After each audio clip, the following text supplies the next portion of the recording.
জ্বালানি ও খনিজ সম্পদ বিভাগের বিভিন্ন দপ্তর সংস্থা বিভাগের কর্মকর্তাবৃন্দ, সচিববৃন্দ, আসসালামু আলাইকুম। বাংলাদেশ আমরা মুক্তিযুদ্ধের পরে যেভাবে এগিয়েছি, মানুষের মধ্যে একটা আকাঙ্ক্ষা ছিল, আশা ছিল যে আমরা স্বপ্ন নিয়ে মুক্তিযুদ্ধে শহীদ হয়েছিল যারা, সেই আকাঙ্ক্ষার মধ্য দিয়ে 50 বছরে আমরা কোথায় পৌঁছব সেই প্রত্যাশার কিন্তু আমরা ধারে কাছে পৌঁছতে পারি। আজকে এই তরুণদের বুকের ভেতরে যে কথাটা দেখেন, বুকের ভেতর অনেক ঝড়, বুক পেতেছি গুলি কর। এই ঝড় তো একদিনে তৈরি হয়নি, এই ঝড় কিন্তু ধীরে ধীরে ধীরে ধীরে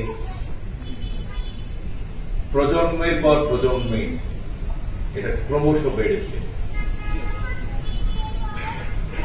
এবং আমরা আজকে যারা এখানে উপস্থিত, আমরা সবাই যদি নিজের কাছে প্রশ্ন করি যে আসলে আমরা কি সত্যিকার অর্থে নিজেদের দায়িত্ব পালন করেছি সবসময়, যদি খুব অনেস্টলি বলি আমরা আসলে করি। আজকে আমি গভীর শ্রদ্ধা জানাই সেই জুলাই বিপ্লবকে, শহীদ বিপ্লবের শহীদদের প্রতি এবং আহতদের প্রতি, যে তারা কিন্তু আমাদের নিজেদের জীবন দিয়ে, রক্ত দিয়ে, আমাদের চোখে আঙুল দিয়ে দেখিয়েছেন যে you are not doing the right thing, you are not on the right track. Compromise করে আমরা জীবনযাপন করছি, সর্বত্র কম্প্রোমাইজ করে জীবন যাপন থেকে বেরিয়ে আসতে হলে সাহস লাগে, মুগ্ধের মতো সাহস লাগে, আবু সাঈদদের মতো। সেই সাহস কিন্তু আমাদের কারো নাই, ছিল না।